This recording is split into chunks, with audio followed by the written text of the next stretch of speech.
August পরবর্তী বাংলাদেশে আমরা আসলে ফ্যাসিজমকে দূর করতে চেয়েছি সব থেকে বেশি, আমরা বৈষম্য দূর করতে চেয়েছি। তার পরের পরিস্থিতিগুলো এরকম, আমরা একেবারে সাম্প্রতিক ঘটনা থেকে যদি একটু শুরু করি, দুটি স্বনামধন্য পত্রিকা অফিসে ভাঙচুর, আগুন দেওয়ার মতো ঘটনা ঘটেছে। সেই সাথে সাংস্কৃতিক অঙ্গনে আমরা একটার পর একটা আক্রমণ দেখেছি। শিক্ষা প্রতিষ্ঠানে নানাভাবে আমরা শিক্ষকদের হেনস্থা হতে দেখেছি। রাকসুর একটি ঘটনা, আমি জানি না এটার সাথে এটা কতটুকু রিলেটেড, 6 জন ডিনকে বাধ্যতা তাদের লিস্ট করে তাদের কার্য পরিচালনা যাতে না করতে পারে তালা দেওয়া হয়েছে। এরকম ঘটনাগুলো ঘটছে। সাম্প্রতিক সময়ে এনসিপির আহ্বায়ক নাহিদ ইসলাম বলেছেন যে তারা একটা সময় এটাকে আসলে মব বলতে নারাজ হলেও এখন তারা মব বলতে চাচ্ছে। আমাদের প্রেস সচিব, যিনি সবসময় প্রেশার গ্রুপের কথা বলে এসেছেন, তিনি এখন লজ্জাবোধ করছেন। আমরা কি এখন তাহলে মব বলতে পারবো? ধন্যবাদ। দুটো প্রশ্ন একটু জবাব দিতে চাই। মব বলা হচ্ছে, আমি আসলে সাম্প্রতিক সময় অনেক মব দেখছি, তাও না। তার আগে শেখ হাসিনাকে সরিয়ে আমরা ফ্যাসিবাদ সরাতে চেয়েছি বলছি, আমরা কেউ কেউ চেয়েছি। আর শেষ পর্যন্ত শেখ হাসিনা আসলে ফ্যাসিস্ট ছিলেন, উনি একটা আটার মাফিয়া ছিলেন। যাই হোক, বিতর্কে ঢুকছি না। আমরা আসলে শেখ হাসিনাকে সরিয়ে, তার ফ্যাসিবাদ যদি থেকেও থাকে সেটা সরিয়ে আমরা অনেকে আমাদের ফ্যাসিবাদ স্থাপন করতে চেয়েছি। আমরা মুখে গণতন্ত্রের কথা বলি, যাতে না ফাইট করাটা সহজ হয়, মানুষকে স্বপ্ন দেখানো সহজ হয়, রাস্তায় নামানো সহজ হয়। কিন্তু আমার ভেতরে আসলে আমি আদতে একজন ফ্যাসিস্ট। আমার ওই পত্রিকা ভালো লাগে না, তাই আমি ওটা জ্বালিয়ে দিতে হবে, ওটা বন্ধ করে দিতে হবে, ওর মালিকদেরকে গ্রেফতার করতে হবে, সম্পাদককে গ্রেফতার করতে হবে। এগুলো বলছি, সব ফ্যাসিবাদী চিন্তাধারা। গণতন্ত্র হলে কথা ছিল, যেটা উসমান হাদি বলেছেন, তিনি প্রথম আলো পছন্দ করতেন না খুব একটা, কিন্তু তার সামনে যখন গরু জবাই করে জিয়াফত হচ্ছে, সেটার প্রতিবাদ করা একটা ক্লিপ আছে, যে দরকার 10টা প্রথম আলো বানাও পারলে। আপনি যখন পারেন না, তখন যখন ওই গায়ের জোরে কাজটা করেন, এটা ফ্যাসিবাদ। আচ্ছা, এটা একটা অন্যরকম ফ্যাসিবাদ এসে হাজির হচ্ছে আমাদের এখানে। ফ্যাসিবাদ তো নানান কিছুর উপর ভিত্তি করে হয়, জাতি, ধর্ম, নানান কিছু। আওয়ামী লীগের বয়ান একটা ছিল, এখন ডিফারেন্ট একটা বয়ান নিয়ে সামনে আসা হচ্ছে। মব নিয়ে আমার একটা ভিন্ন দৃষ্টিভঙ্গি আছে। আচ্ছা, ডেইলি স্টার প্রথম আলো সেখানে মব হয়েছিল, আমি ডিসএগ্রি করি, আমি এটা মব মনে করি না। আপনি মবের ডেফিনেশন পড়লেই দেখবেন, মব আসলে একটা স্পন্টেনিয়াস, আনকন্ট্রোলড, ইনডিসিপ্লিনড মানুষ। উদাহরণ দিই, রাস্তায় হঠাৎ করে, বাংলাদেশ কীরকম একটা অসভ্যতা করা সম্ভব, বর্বরতা করা সম্ভব, যে কোনো একজন মানুষকে আপনি তাড়াতে শুরু করুন এবং বলতে শুরু করুন পকেট মার বা ধরো একটা বলুন, এই যে হঠাৎ করে মানুষ দাঁড়িয়ে গেল, পেটানো শুরু করলো, এটা মব। কারণ এখানে কেউ তাকে প্ল্যান করে আনেনি, পেটাতেও কেউ বলেনি, ও ওর মতো করে পেটাচ্ছে, ইভেন মেরেই ফেলতে পারে। এটাই হচ্ছে মব, স্পন্টেনিয়াস। প্রথম আলো ডেইলি স্টারে এটা কি স্পন্টেনিয়াস কিছু ছিল? আমি মনে করি না। এটা একেবারে প্ল্যান্ড একটা জিনিস ছিল। হয়তো সামনে কোনো ব্যানার ছিল না, বাট ইট ওয়াজ প্ল্যান্ড। ওরা যাবে, ওসমান হাদি তো হঠাৎ করে মারা যান নাই, ওখান থেকে যাবে, মিছিল আনা হবে, মিছিল আসছে, এটা প্রথম আলো খবর পেয়েছে। তো মব হলে এগুলো হয় না। তারা সাহায্য চেয়েছিল, সাহায্য হয় নাই। এবং আমি যোগ করতে চাই, এবং যেভাবে পুলিশ নিষ্ক্রিয় ছিল, সেনাবাহিনী নিষ্ক্রিয় ছিল, যোগ করতে চাই আমাদের খুবই প্রিয় মানুষ জনাব নুরুল কবির 2.5 ঘন্টা ধরে ডেইলি স্টারের যে আটকে পড়া সাংবাদিকদের উদ্ধারের চেষ্টা করেছেন। তিনি তার এক্সপিরিয়েন্স শেয়ার করেছেন, দ্ব্যর্থহীন ভাষায় বলেছেন, হয় পুরো সরকার, না হয় একটা অংশ এই ঘটনা ঘটতে দিতে চেয়েছে। তো তার মানে দেখেন, একদম সুনির্দিষ্ট পরিকল্পনা, লোক আসবে, ভাঙচুর করবে। হ্যাঁ, এসব যখন করেন কিছু মানুষ সাথে যোগ হয়, কিন্তু মূল পরিকল্পনা করা হয়েছে। এবং আগুন নেভানো বা এটাকে ঠেকানোর জন্য সেনাবাহিনী, পুলিশ কাজ করবে না, ফায়ার সার্ভিস আসতে পারে নাই, আসতে দেওয়া হয় নাই। তাহলে এটা মব কি? আমার কাছে এটা মব মনে হয় না। মবের সংজ্ঞা এটা পড়ে, এটা একেবারে একটা পরিকল্পিত, ওইটাও পরিকল্পিত, প্রত্যেকটাই আসলে। কারণ ছায়ানটের 4টা প্রতিষ্ঠান, প্রথম আলো, ডেইলি স্টার, ছায়ানট, উদীচী ভেঙে ফেলতে হবে, ধ্বংস করতে হবে বলে ছাত্র শিবিরের গুরুত্বপূর্ণ পোস্টেড নেতারা বক্তব্য দিয়েছেন। এটা নাকি তাদের slip of tongue, I don't know, তর্কে যাচ্ছি না। সুতরাং এগুলো পরিকল্পনা যে হচ্ছে তা জানি, তার চাইতেও জরুরি কথা, এই 4টা প্রতিষ্ঠানের বিরুদ্ধে দীর্ঘদিন থেকে সমাজে, জানাব নাহিদ ইসলাম কিন্তু একটা কথা বলেছেন, উইচ ইজ ইম্পর্টেন্ট, যে সমাজে সম্মতি উৎপাদনের চেষ্টা হয়েছে। এই 4টা প্রতিষ্ঠান সম্পর্কে ক্রমাগত খুবই ইনফ্লুয়েন্সাররা এগুলোর বিরুদ্ধে ঘৃণা ছড়ানোর চেষ্টা করেছেন, এগুলোর বিরুদ্ধে মানুষ যাতে ঘৃণা উগরে দেয় সেই চেষ্টা করেছেন। তাতে আমি বলবো যে একেবারে পরিকল্পিতভাবে ধাপে ধাপে ধাপে ধাপে ধাপে এই জায়গায় এটাকে নিয়ে আসা হয়েছে। এবং এমন একজন মানুষের মৃত্যুকে ব্যবহার করেছেন, যে মানুষের সাথে রাজনৈতিক মতাদর্শগত ভিন্নতা থাকতে পারে, আপনার আমার আছে, কিন্তু যিনি কালচারাল ফাইট কালচার দিয়ে করতে চেয়েছেন। খেয়াল করুন, তিনি যখন বলছেন যে 10টা প্রথম আলো বানান, বা কালচার দিয়ে, যেহেতু তার নির্দিষ্ট দৃষ্টিভঙ্গি ছিল, তিনি মুসলিম কালচারাল আইডেন্টিটিতে বিশ্বাস করতেন, আমি ওনাকে যদ্দূর শুনেছি, সেই জন্য দেখবেন তিনি ইনকিলাব কালচারাল সেন্টার বানিয়েছেন। ওটার মধ্যে লাইব্রেরি ছিল, পাঠচক্র হতো, নানান কিছু। উনি ওনার মতো করে চেষ্টা করে, উনি যদি মনে করেন ছায়ানট, উদীচী যে কালচারাল আইডেন্টিটি তৈরি করছে, এটা যদি সঠিক মনে না করেন, আগুন জ্বালানো বা ভাঙো না, তুমি যেটা পছন্দ করো তুমি সেটা করো, সেটাকে স্প্রেড করার চেষ্টা করো, এটাই গণতন্ত্র ছিল। আচ্ছা ভাই, আমি জানি না, এটা আমি জাস্ট জানার জন্য একটু জিজ্ঞেস করতে চাচ্ছি। হাদির মৃত্যুর খবর যখন আসলে ঘোষণা হলো, এরপর আমরা দায়িত্বশীল এনসিপির কিছু নেতৃস্থানীয় ব্যক্তিকে আমরা দেখেছি ওই সময়টাতে যখন এই ধরনের পরিস্থিতি তৈরি হবে তাদের কিছু পোস্ট, কন্টিনিউয়াস কিছু পোস্ট ছিল, একদম ছিল। যেমন সাজ্জি সালাম লিখেছেন যে বিপ্লবকে সম্পূর্ণ করতে হবে, যা না করতে পারার আক্ষেপ ছিল তা পূর্ণ করতে হবে। ওই সময়ের ঘটনা এগুলো। তার আখতারের আমরা বেশ কিছু পোস্ট দেখেছি, সেখানে কোথাও লেখা ছিল যে রক্তের বদলা, নাসিরুদ্দিন পাটোয়ারি, রক্তের বদলা চাই, উই আর হাদি, এরকম কন্টিনিউয়াস কিছু পোস্ট ছিল। যদিও তারা মবটাকে তারা অস্বীকার করছে বা আমরা আসলে মবের সাথে নাই বা আমরা আগে যেটা করেছি আসলে সেই জন্য তারা কাইন্ড অফ দুঃখিতই এখন, কিন্তু এটা কি আবার মানে এটা কি আসলে এটা কোনোভাবে মানে ওই সময় আমি যেটা মনে করি ওটা শুধু না, ইভেন নাসিরুদ্দিন পাটোয়ারি রেভলিউশন লিখে একটা স্ট্যাটাস দিয়েছেন। আমাদের সাইফ মুস্তাফিজ একজন আছেন, টকশো করেন, প্রচুর পরিচিত মুখ, তিনিও ইনফ্যাক্ট এই বিপ্লব সুযোগ এসছে, শেষ করতে হবে। প্রভাব ফেলে কিনা এটা? ফলে নিশ্চয়ই ফেলে, কারণ বিপ্লব করে ফেলতে হবে যখন আপনি বলেন, তখন এক ধরনের আলাপ আছে যে বিপ্লবের মধ্যে নানান বিশৃঙ্খলা ঘটে, এটা ভুলো না। কিন্তু প্রথম দিন থেকে আলাপটা ছিল এটা বিপ্লব নাকি গণ অভ্যুত্থান। আমরা সিরিয়াসলি ফাইট করেছি প্রথম থেকে তাত্ত্বিকভাবে যে না, এটা গণ অভ্যুত্থান ছিল। কারণ বিপ্লব সমস্যাটা কোন জায়গায়, কেন এগুলো ঘটলো, এটা একটু মেলানো যাবে এই বিপ্লবের সাথে।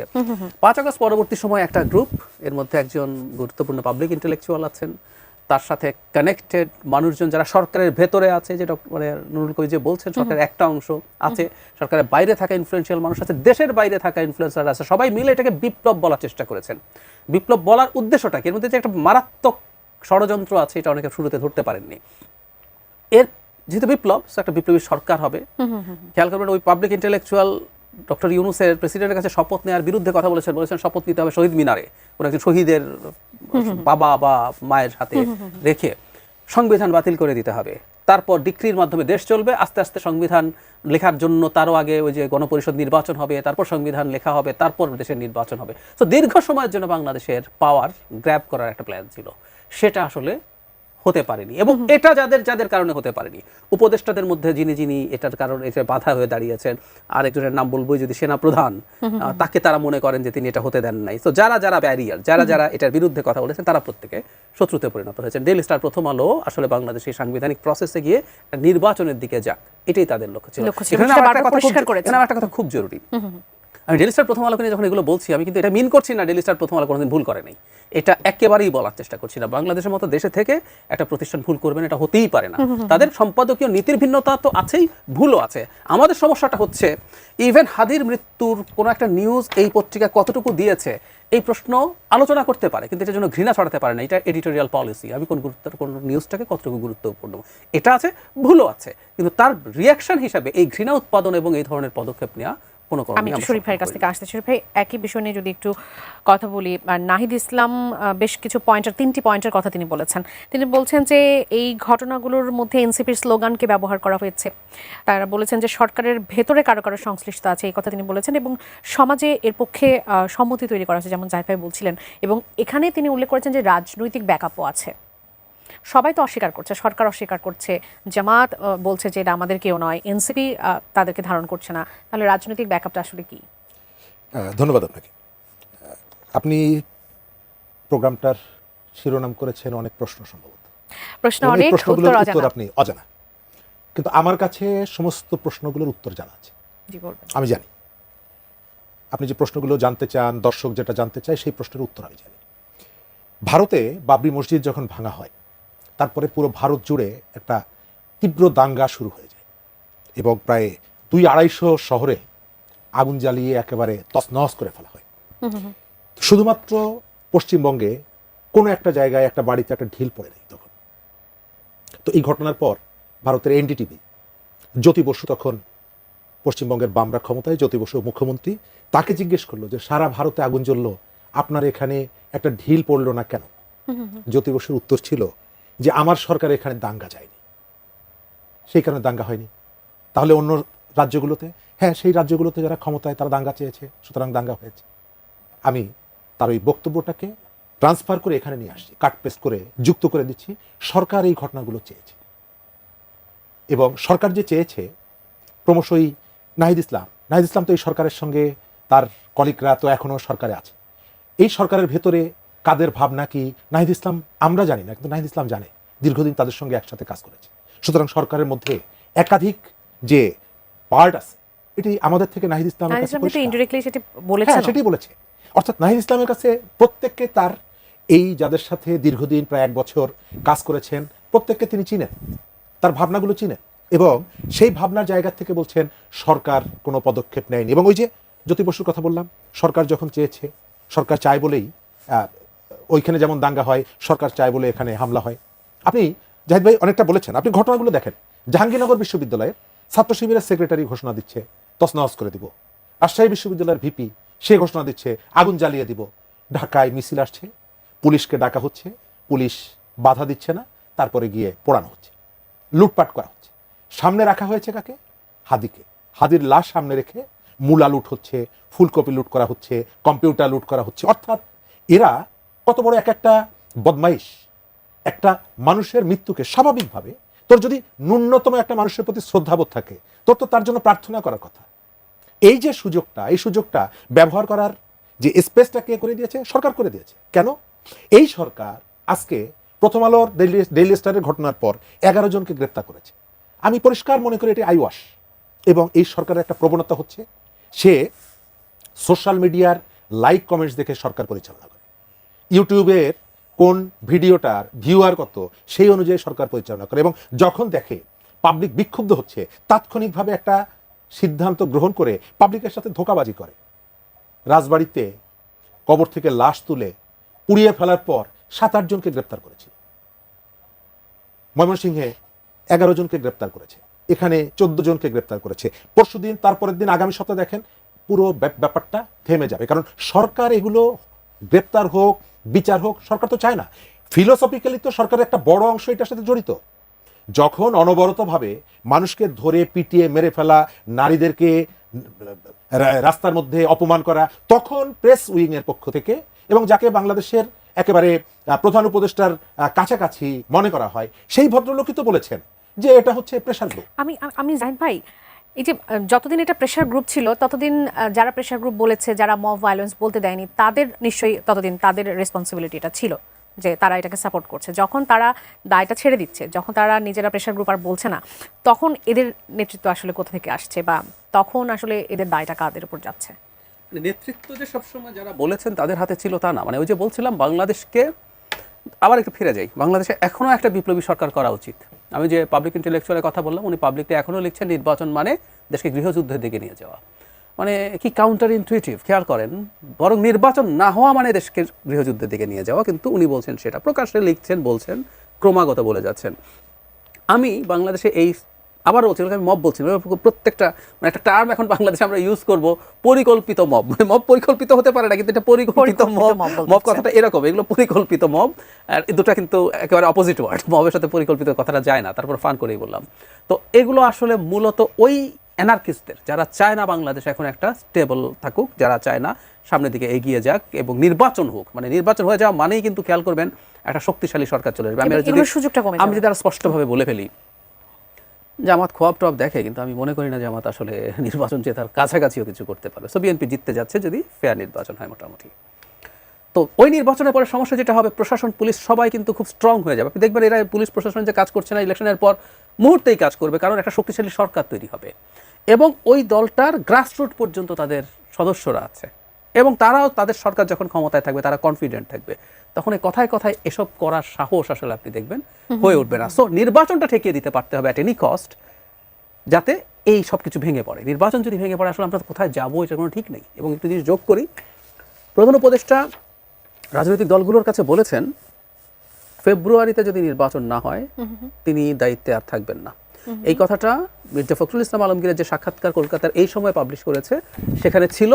তিনি অনেক কিছু উইথড্র করেছেন, বিশেষ করে জামাতের সিটের নেগোসিয়েশন, কিন্তু ওইটা উইথড্র করেননি। আর আমি যোগ করতে চাই, প্রধান উপদেষ্টার সাথে যখন দেখা করতে গেছেন বিভিন্ন রাজনৈতিক দলের নেতারা, আমি অনেকের কাছে শুনেছি উনি এই কথা বলেছেন, তাহলে যদি ফেব্রুয়ারিতে নির্বাচনটাকে আনসার্টেন করতে পারেন, ডক্টর ইউনূস যদি ক্ষমতা না থাকতে চান, আমরা একটা মারাত্মক খেয়সে পড়বো এবং কেউ চিন্তা করতে পারেন আমরা এই পরিস্থিতিতে একটা বিপ্লবী সরকার গঠন এবং সকল বিপ্লবী সরকার গঠন করার জন্য একটা অস্থিরতা সমাজে চেষ্টা করা হচ্ছে বিভিন্ন সময় থেকে। আমি শরীফ ভাই, সরকারের পক্ষ থেকে তো বদ্ধপরিকর, বদ্ধ প্রতিশ্রুতি আমরা দেখতে পাচ্ছি। জানমালের নিরাপত্তা দিতে পারছে না সরকার, এমনটা আজকে কিছু বিশিষ্টজন বলেছেন একটা আয়োজনে। মব সন্ত্রাস নিয়ে তারা উদ্বেগ প্রকাশ করেছেন।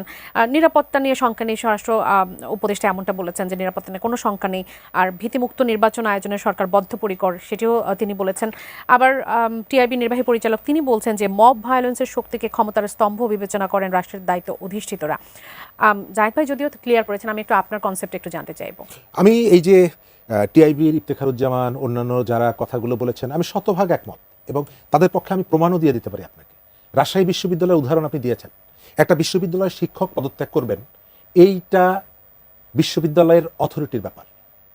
বিশ্ববিদ্যালয় একটা স্বায়ত্তশাসিত প্রতিষ্ঠান, যদি বিশ্ববিদ্যালয় সেটি করতে না পারে, সিন্ডিকেট যদি ব্যর্থ হয়, আমাদের শিক্ষামন্ত্রী আছে ডক্টর সিআর আবরার, ঢাকা বিশ্ববিদ্যালয়ের শিক্ষক। আমরা তার পেছনে পেছনে, আমার এখনো মনে আছে অসংখ্যবার তিনি আমাদেরকে বিশ্ববিদ্যালয় সম্পর্কে তার কনসেপ্টগুলো বলতেন।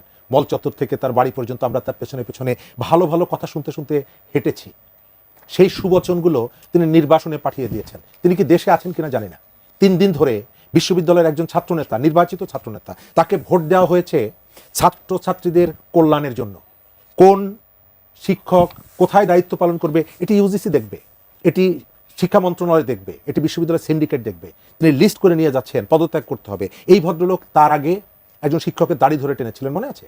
তো আপনি এক একটা পরগনা ভাগ করে এক একজনের হাতে তুলে দিচ্ছেন এবং সেখানে তিনি তার হ্যাডম দেখাচ্ছেন।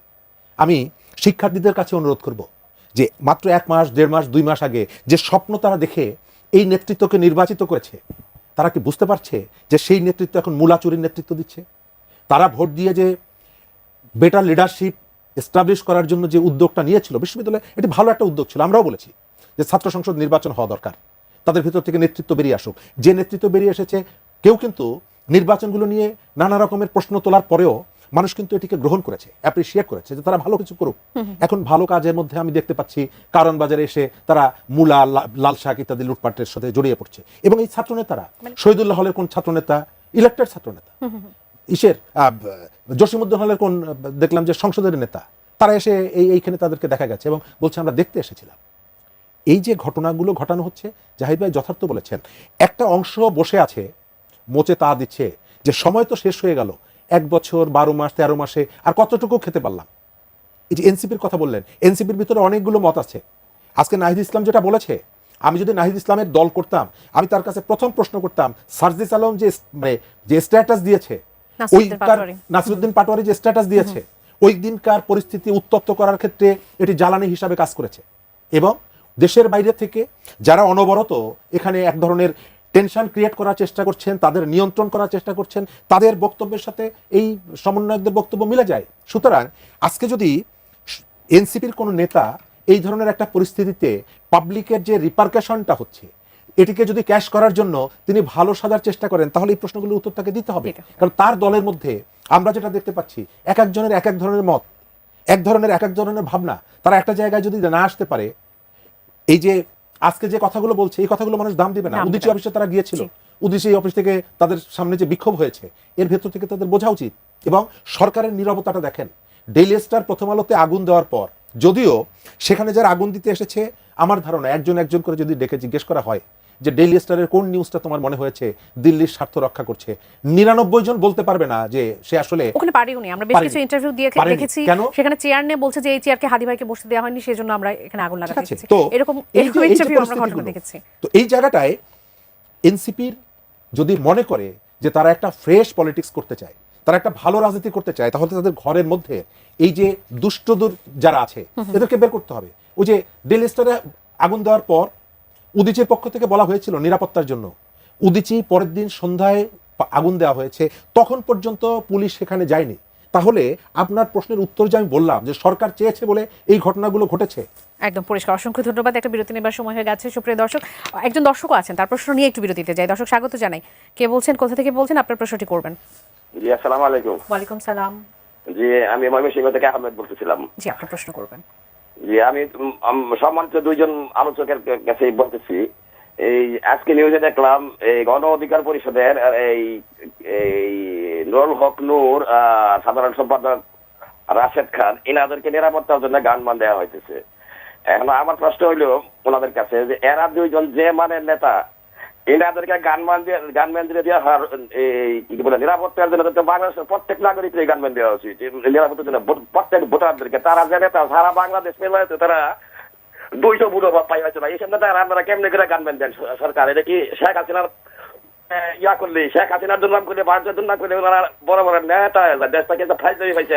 আপনার কাছ থেকে একটু নেই যে গণ অধিকার পরিষদের নূর এবং রাশেদকে যদি তাদের নিরাপত্তার জন্য অস্ত্র ব্যবহারের অনুমতি দেওয়া হয় তাহলে বাংলাদেশের প্রতিটি নাগরিককে দেওয়া উচিত তারা যাতে নিরাপদে ভোট। আমি এটা যুক্তি হিসাবে নিলাম না কেন বলছি, আচ্ছা উসমান হাদি কত ভোট পেতেন? কয়েক লাখ, 50,000? আমি সরি, উসমান হাদি খুব অল্প ভোটই পেতেন এবং নিজেই একটা জায়গায় বলছেন 500 ভোট পেলেও খুশি হব। তো উসমান হাদিকে তো খুন হতে হলো। এই কথাগুলো ভুল। ভোটের সংখ্যা দিয়ে আসলে কারো মৃত্যু ঝুঁকি হিসাব করা যাবে না, এটা হলো সোজাসাপটা কথা। ব্যাপারটা হচ্ছে বাংলাদেশে কিছু টার্গেটেড কিলিং এর চেষ্টা আছে। আপনি এমন মানুষকে হত্যা করবেন যার হত্যা, যেমন উনি নূরকে তো চেনেন, উনি রাশেদকে তো চেনেন, এরকম আরো অনেককে চেনেন। সুতরাং বিশেষ করে নুরুল হক নূরের কথা বলছি, মানে তাকে অনেক সমালোচনা আপনি করতে পারেন, কিন্তু দীর্ঘদিন তিনি শেখ হাসিনার ছাত্রলীগের হাতে যেভাবে মার খেয়েছেন ক্রমাগত, মানে ওনার মারে তো সীমা নেই। এই কয়েকদিন আগে তিনি এই সরকারের সময় মানে ওনার আরো ডিজাস্টারাস কিছু হতো কিনা, আমরা তাকে যেভাবে পেটানো হয়েছে, নাক মুখ থেকে যেভাবে রক্ত পড়তে দেখেছি। তো সুতরাং ওনারা খুবই পরিচিত মুখ। এরকম মানুষ হত্যাকাণ্ডের শিকার হয়, মানে তার টার্গেট কাকে করা হয়? যে পরিচিত, যার হত্যাকাণ্ডে একটা ইম্প্যাক্ট তৈরি হয়। উসমান হাদি ভোট পেতেন না, কিন্তু উসমান হাদিকে চিনতেন অনেকে, অনেক অ্যাক্টিভ ছিলেন। সুতরাং ওনাদের সেই মৃত্যু ঝুঁকি আছে, কোনো সন্দেহ নেই। সুতরাং ভোটারকে দেওয়ার সাথে এটা আসলে অ্যানালজিটা আমি ব্যক্তিগতভাবে এগ্রি করি না। আমার শিরোনাম ধরেই যদি একটু বলতে চাই যে বাংলাদেশ ভারত উত্তেজনা, এই বিষয়টি নিয়ে আসলে কথা বলতেই হয়। বেশ কয়েকটি পরপর ঘটনা আসলে ঘটে গেছে। আমরা পারস্পরিক টেনশন এমন পর্যায়ে চলে গেছে, এখন আমরা দেখতে পাচ্ছি যে নিরাপত্তার সংখ্যায় দিল্লি, আগরতলা, শিলিগুড়িতে বাংলাদেশের ভিসা কার্যক্রম স্থগিত করা হয়েছে। শুধু সেটা না, ওই যে আরেকটা বাংলাদেশে একটা কি যেন বন্ধ করে দেওয়া হয়েছে ভিসা সেন্টারগুলো ওখানে কার্যকর শিলিগুড়িতে বাংলাদেশের বন্ধ করা হয়েছে। একেবারে চিন্ময় দাসকে গ্রেফতারের সেই শুরু থেকে শুরু করে আমরা মাঝখানে কিন্তু এটাও দেখেছি যে আমাদের যে হাই কমিশন আছে একেবারে আমাদের বর্ডারের কাছে, সেই হাই কমিশনের উপর হামলার একটা ঘটনা ঘটেছিল। এবং সেই সাথে আমাদের দেশে যখন ভারতীয় হাই কমিশনার, একজন সরকারি হাই কমিশনার বাসভবনে আক্রমণ করা হলো, তার প্রেক্ষাপটে দিল্লিতে আবার এক ধরনের যারা হচ্ছে তাদেরকে উগ্রবাদী, তারা হচ্ছে আমাদের হাই কমিশনারকে এক ধরনের তারা হচ্ছে হুমকি ধামকি দিয়েছে তাকে মেরে ফেলার। এই টেনশনটা আসলে আমাদের কোথায় নিয়ে যাচ্ছে সম্পর্কে জায়গাটুকু? টেনশন কমানো উচিত ছিল ইন এনি কনসিডারেশন, কিন্তু এটা বাড়ছে। এবং আমি এই রিসেন্টলি আমাদের হাই কমিশনে বা এই যে শিলিগুড়িতে যে ঝামেলা, এটার কিন্তু প্রধান কারণ আমরা এখানে এটা করেছি তা না। দিল্লির হাই কমিশনের সামনে যারা গেছেন তাদের মূল অভিযোগ, আমি প্রায় এই জন্য একটা কথা বলি, বাংলাদেশে না কিছুদিন আগে আমি এটা নিয়ে একটা ভিডিও তৈরি করেছি যে ভারত বিরোধিতার নামে ভারতের, আমরা দালালি বলি না, ভারত দালালি হচ্ছে আসলে। আপনি ভারত বিরোধিতার নামে এমন সব রেটরিক ব্যবহার করেন যেটা তার হাতে অস্ত্র তুলে দেয়, ভারতের 7 সিস্টার্স বিচ্ছিন্ন করে ফেলবো, এগুলো যখন বলেন, এগুলো ভারতের সাধারণ মানুষও সহজে নেয় না। আপনি যখন প্রত্যেকটা যে কোনো কিছুর সাথে ভারতকে রিলেট করেন, কোনো সমস্যা নেই। ভারত কিন্তু আমাদের এখানে বহু অপকর্মের সাথে জড়িত, এটা নিয়ে আমাদের কিন্তু তর্ক না। তর্কটা হচ্ছে আপনি কতটুকু যাবেন, কতটুকু বলবেন, আপনার রেড লাইন কোনটা। আপনি ওদের ডেপুটি হাই কমিশনের বাড়ির দিকে যাবেন কিনা, আপনি দূতাবাসের দিকে যেতে গেলেন, ঠিক আছে বাধা দিল, কিন্তু আমি পরের বার গিয়ে আমি কিন্তু ভেতরে ঢুকে যাব। এবং বাংলাদেশের আইন শৃঙ্খলার অবস্থা কিন্তু সবাই দেখছে, এই প্রেক্ষাপটে যখন এই হুমকিগুলো আপনি দেবেন কিনা কোয়েশ্চেন, তার চাইতে জরুরি কথা একজন হিন্দু মানুষ তার বিরুদ্ধে ধর্ম অবমাননার অভিযোগ দিয়ে, আচ্ছা দুটো ইস্যু। প্রথম কথাটা হচ্ছে এটা আদৌ উনি এরকম কিছু করেন নাই, তিনি বাটন ফোন ইউজ করতেন, তার ফেসবুকে এরকম পোস্ট দেওয়ার কোনো সম্ভাবনাই ছিল না। কিন্তু আমরা এই আলোচনাটা আমি আনতেই চাই না, এই আলোচনাটা হচ্ছে প্রচুর, কিন্তু এটা একেবারে ভুল দিকে আমাদেরকে নিয়ে যায়। আমরা ধরে নিলাম তিনি অবমাননাকর মন্তব্য করেছেন, তো আমরা তাকে ধরে মেরে ফেলা দূরে থাকুক, তাকে পেটাতেও পারি না। এই বার্তাটা না সমাজকে দিতে হবে, মানুষকে দিতে হবে। এবং প্রয়োজনে বল, ওখানে পুলিশ ছিল বলেও অভিযোগ আছে, পুলিশের হাত থেকে তাকে নিয়ে যাওয়া হয়েছে। ইনফ্যাক্ট এরা এসব করছে এই মৃত্যুটাকে বেশি কেন্দ্র করে, যেহেতু তাদের হিন্দুত্ববাদী একজন হিন্দু মানুষকে আমরা এরকম। ভারত কি করছে বার দরকার নেই, ইনি বাংলাদেশের নাগরিক, একজন প্রান্তিক মানুষ। এই অসভ্যতা আমরা করলাম এই মানুষটার সাথে, তাই না? এটা আমাদের জাতি হিসাবে আমাদের চেয়ে বড় ব্যর্থতার কিছু নেই। কিন্তু যখন আমরা এই কাজগুলো করি, আমাদের মাথায় রাখতে হবে ওই পাশে ভারতে একটা উগ্র হিন্দুত্ববাদী দল ক্ষমতায় আছে, তারা বসে আছে বাংলাদেশের প্রতিটি জিনিস পিক করার জন্য এবং সেটার রিটালিয়েশন করার জন্য, সেটার রিয়াকশন দেখানোর জন্য। সো এই জিনিসটাই আমরা তাদের হাতে অস্ত্র তুলে দিচ্ছি ক্রমাগত। অসংখ্য ধন্যবাদ শরীফ ভাই। আমাদের পররাষ্ট্র উপদেষ্টা তৌহিদ হোসেন তিনি বলেছেন যে ভারতের নয়াদিল্লিতে হিন্দু চরমপন্থী গোষ্ঠীর 30 জনের দলকে কূটনৈতিক এলাকার গভীরে থাকা বাংলাদেশের যে হাই কমিশন তার সামনে আসার সুযোগ দেওয়া হয়েছে বলে তিনি অভিযোগ করেছেন। অভিযোগ তো আসলে দুদিক থেকেই করা যায়। আমাদের যখন march to Indian high commission যখন আসলে করা হয়, এই অভিযোগ কি সেখান থেকেও কি আসতে পারে না? ধন্যবাদ। তার আগে সরকারের প্রস্তুতির কথাটা বলি। জি প্লিজ। সরকার কিন্তু ডেকে বলেছিল সমস্ত দেশগুলোকে যে আপনাদের মিশনগুলোর আমরা নিরাপত্তা দিব। ওই রাতেই চট্টগ্রামের যে ঘটনাটা ঘটল, তাহলে আপনি ভারতের সাথে আপনার একটা দ্বন্দ্ব চলছে, তর্ক চলছে, বিতর্ক চলছে, কিন্তু যে দেশগুলোর সঙ্গে বিতর্ক চলছে না তারা কি আপনার যে প্রতিশ্রুতি, সেই প্রতিশ্রুতি যে আপনি ভঙ্গ করলেন বা রক্ষা করতে পারলেন না, আপনার উপরে সন্তুষ্ট হবে তারা? নিশ্চয়ই না। এই প্রশ্নগুলো তারা করবে না, সুযোগ পেলে করবে। আমাদের এখানে জাহিদ ভাই যথার্থই বলেছেন যে খুব পরিকল্পিতভাবে এক ধরনের টেনশন ক্রিয়েট করার একটা প্রবণতা আছে। কারা করছে? আমাদের রাষ্ট্র সরকারের ভেতরে একাধিক সরকার আছে, সরকারের বাইরেও অনেকগুলো সরকার আছে, আর দেশের বাইরে তো অনেকগুলো সরকার আছেই। তারা তাদের স্বার্থে গণঅভ্যুত্থানের পরের যে বাংলাদেশ, সেই বাংলাদেশে নানা ধরনের ইকুয়েশন। আমাদের এই সাবকন্টিনেন্টে দুটো একই ধরনের ঘটনা ঘটেছে, নেপাল এবং শ্রীলঙ্কায়। তারা সব কিছু স্বাভাবিক করে ফেলেছে, তারা এর মধ্যে রাজনৈতিক সংস্কার করেছে, অর্থনৈতিক সংস্কার করছে। আমরা এক বছর এখন পর্যন্ত কাকে কাকে পিটিয়ে মেরে ফেলবো সেই তালিকাটা এখনো আমরা শেষ করতে পারি না। আমরা অনেককে পিটিয়ে মেরে ফেলতে চাই, কিন্তু এটি কতদিন ধরে পিটিয়ে মারবো? আমাদেরকে এটি চলতেই থাকবে, একসময় এটা শেষ করতে হবে। সেই চেষ্টা করছেন এবং প্রতিনিয়ত নতুন নতুন নাম আসছে। আমাদের এই গণঅভ্যুত্থানের পক্ষে কলকাতাতে মিছিল হয়নি? হয়েছে। সেখানকার শিক্ষার্থীরা মিছিল করেনি? যখন আমাদের বিভিন্ন জায়গায় ব্লক রেড দিয়ে স্টুডেন্টদেরকে গ্রেপ্তার করা হচ্ছিল, হেলিকপ্টার থেকে গুলি করা হচ্ছিল, তখন কলকাতায় মিছিল হয়নি তার বিরুদ্ধে, গণঅভ্যুত্থানের পক্ষে? তো আপনি এই যে পুরো জনগোষ্ঠীকে শত্রুর মুখে ফেলে দিচ্ছেন। আমি পরশুদিন দেখলাম আমাদের পরিচিত যারা সেখানে আছে, যারা গণঅভ্যুত্থানের সময় বাংলাদেশের এই কিলিংয়ের বিপক্ষে রাস্তায় দাঁড়িয়েছিল, গত পরশুদিন দেখলাম তারা আবার মিছিল করছে এই বাংলাদেশের এই যে সহিংসতার বিরুদ্ধে। তার অর্থ হচ্ছে আপনার বন্ধু যারা ছিল, আপনার বিপদের সময় যারা আপনার পাশে দাঁড়িয়েছিল, তাদেরকে আপনি আবার শত্রুর কাতারে ঠেলে দিলেন। এবং এর ভেতর থেকে উভয় দেশের এক ধরনের রাজনৈতিক সুবিধা নেওয়ার চেষ্টা হচ্ছে। এই যে রাজশাহী বিশ্ববিদ্যালয়ের ভিপি, তিনি মুখ ফসকে বলেননি এটি তার একটা পলিটিক্সের অংশ। জাহাঙ্গীরনগর বিশ্ববিদ্যালয় শিবিরের সেক্রেটারি যেটা বলেছেন, এটা মুখ ফসকে বলে না, এটা একটা রাজনীতির অংশ। এবং খুব মজার বক্তব্য নিয়ে এসেছে যে এটি হচ্ছে ওনার ব্যক্তিগত বক্তব্য। বিএনপির কোনো কর্মী যদি কোনো একটা জায়গায় চাঁদাবাজি করতে যায়, তাহলে পুরো বিএনপি হলো টেম্পো স্ট্যান্ড হয়ে যায়। আর ওনাদের নেতাকর্মীরা এবং ইলেক্টেড নেতারা, রাকসুর ভিপি, তিনি যদি বলেন এটি তার ব্যক্তিগত অভিমত, মানে পাবলিকের সাথে ধোঁকাবাজির একটা সীমা আছে। তো ভারতে যে ঘটনাগুলো ঘটছে আজকে আমি দেখলাম, পাবলিক তো আসলে দেখছে, তারা যে তাদের ইমেজটা তৈরি করছে এটা তো তাদেরকেই ক্ষতিগ্রস্ত করছে। মানে এই তারা কি সময়টাতে নিজেদের কন্ট্রোল করতে পারছে না? আমি জানি না ইস্যুটা জামাতের যারা এই বিষয়গুলো নিয়ে ভাবে, তারা এই ঘটনার পর তাদের রাজনীতিতে যে এর যে প্রভাবটা পড়ছে, এবং ক্রমশই এখন তো দিবালোকের মতো স্পষ্ট যে এই ঘটনাগুলো জামাত সিদ্ধান্ত নিয়ে ঘটিয়েছে অথবা জামাতের আইডেন্টিটি ব্যবহার করে ঘটিয়েছে। এবং এর যে প্রভাবটা পড়ছে পশ্চিমবঙ্গে, সামনের যে নির্বাচন, বিজেপি চায় এগুলো হোক।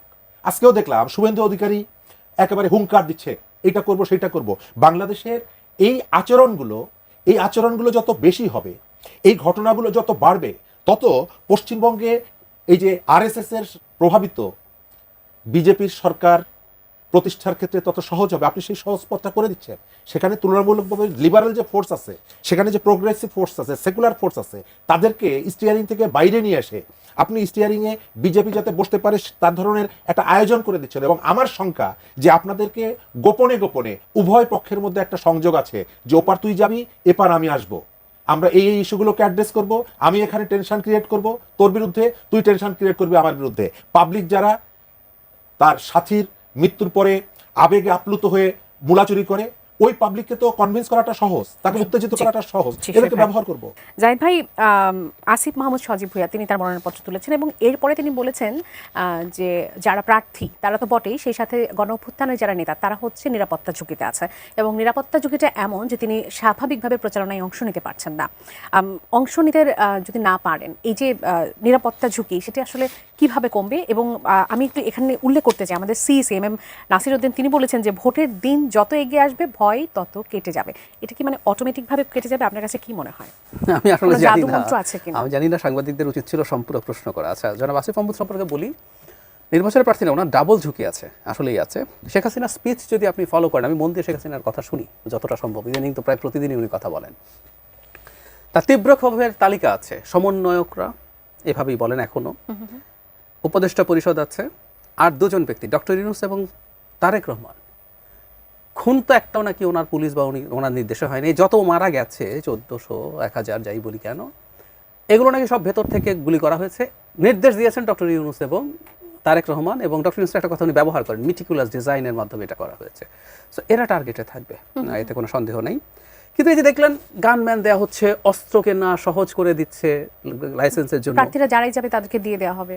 এগুলো করে আসলে আপনি নিরাপত্তা ঝুঁকি তৈরি করেন বা মানুষের অনাস্থা তৈরি করেন। ধরুন আপনি হঠাৎ করে অ্যাগ্রি করলেন আপনি একটা গানম্যান নেবেন, তার মানে কি আপনি স্বীকার করলেন আপনি মৃত্যুর ঝুঁকিতে আছেন।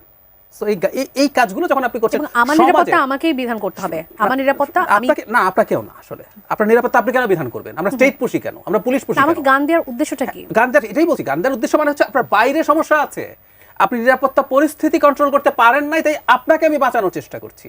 কিন্তু এটা নেয়ার মাধ্যমে কিন্তু কি প্রমাণ করলেন? বাইরের পরিস্থিতি খারাপ, আমি যখন শাল পরি তার মানে হচ্ছে শীত আছে বাইরে, আমি এটা থেকে বাঁচার চেষ্টা করছি। হতে পারতো না যে এখানে শীত নেই, ব্যাপারটা ঠিক এইরকম। সো গানম্যান নেয়া, পিস্তল নেওয়ার মাধ্যমে আপনি নির্বাচনের সামনে রেখে আরও নিরাপত্তাহীনতার মানে মানসিকতা তৈরি করলেন এবং আবহাওয়া তৈরি করলেন। এবং সিএসি কিভাবে বলছেন সামনে এটা হয়ে যাবে, মানে বিশেষ করে ডেইলি স্টার প্রথম আলোর ঘটনা ঘটার পরও তার যদি মনে হয় এরকম এটা অটোমেটিকলি হয়ে যেতে পারে বা নির্বাচন আগালে, আমার সন্দেহ আছে। তবে আমি একটা জিনিস যোগ করে দিতে চাই, সরকার না, জনাব তারেক রহমান 25 তারিখ দেশে আসছেন, আমি বিশ্বাস করি উনি দেশে আসার সাথে সাথে প্রশাসন, পুলিশ স্ট্রঙ্গার হবে এবং বিশেষ করে তার দল উইল বি সিরিয়াসলি মোটিভেটেড। সেই পরিবেশে তারা যদি মাঠে থাকে নির্বাচনের জন্য, তখন এই নাশকতা করতে যারা চায় তাদের সাহসটা এত। অসংখ্য ধন্যবাদ শরীফ ভাই। আপনি একটু যুক্ত করতে চাইবেন কিনা? ভোটের দিন যত এগিয়ে আসবে ভয় তত কেটে যাবে কি, আর হচ্ছে আইন শৃঙ্খলা পরিস্থিতির আরো উন্নতি হবে, এমনটাও তিনি বলেছেন। প্রথম জায়গাটা হচ্ছে, আমি এই প্রশ্নটা তো সজীব ভুইয়ার কাছেই জিজ্ঞেস করব, কারণ আমরা তো তাদেরকে ক্ষমতায় বসিয়েছিলাম, মন্ত্রী বানিয়েছিলাম, তারাই আমাদেরকে গণ অভ্যুত্থানের ফ্যাসিস্ট পালিয়ে যাওয়ার পর আমাদের জন্য একটা বাসযোগ্য পৃথিবী বাংলাদেশ তারা তৈরি করে দেবেন। তো উনি তো ব্যর্থ, মন্ত্রিত্ব ছেড়ে দিয়ে এসে যদি বলে যে আমার নিরাপত্তার ঝুঁকিতে আছি, তো সেই নিরাপত্তার ব্যবস্থা উনি কেন করতে পারেন? Number one. নাম্বার টু হলো, আমাদের স্বরাষ্ট্র উপদেষ্টা তিনি কিন্তু জানা যায় যাননি ওসমান হাদির। কেন যাননি? পাবলিকের ক্ষোভ। তো তারপরেও তিনি আছেন কেন? আমি তো মনে করি না যে এখন আর তার পদত্যাগের দাবি করা উচিত। ডক্টর মোহাম্মদ ইউনূসের উচিত হচ্ছে তাকে বরখাস্ত করা, কিন্তু তিনি কি সেটি করছেন? বিশেষ সহকারী, এটাও বলা দরকার, উনিও খুবই পাওয়ারফুল। যারা দুজন দায়িত্বে আছেন, তাদেরকে বহিষ্কার করেছেন উনি না। তো সুতরাং আমি যেখান থেকে শুরু করেছিলাম শেষে এসে ওইখানে আবার চলে আসি, যে সরকার এখনো কি আমাদের যে উদ্বেগ এটা কি সে অনুধাবন করে? সারা দেশ থেকে এত বিক্ষোভ হলো, স্বাস্থ্য উপদেষ্টাকে সরিয়ে দিতে হবে গত 1 বছর। স্বাস্থ্য উপদেষ্টাকে আমি তার দায়িত্ব নেওয়ার আগ পর্যন্ত আমি সচেতন মানুষ মনে করি নিজেকে, আমি এই নামটা কোথাও শুনিনি। পরে শোনা গেল যে ডক্টর ইউনূস সাহেবের অফিসের তার একজন কলিগ, তিনি ডেকে এনে সুযোগ পেয়েছেন, তাকে মন্ত্রী বানালেন। এত কথা হলো, এত সমালোচনা হলো, তিনি তার জায়গায় রিজিক্ট সরালেন না। এবং ওই যে এসে বলেছিলেন বিমানবন্দরে নেমে আমার কথা শুনতে হবে, এখন পর্যন্ত তিনি ওই জায়গাটাই আছেন। তিনি যেটা বলতে চান আপনাকে সেটা অবনত মস্তকে সেটি মেনে নিতে হবে। অসংখ্য ধন্যবাদ শরীফ ভাই।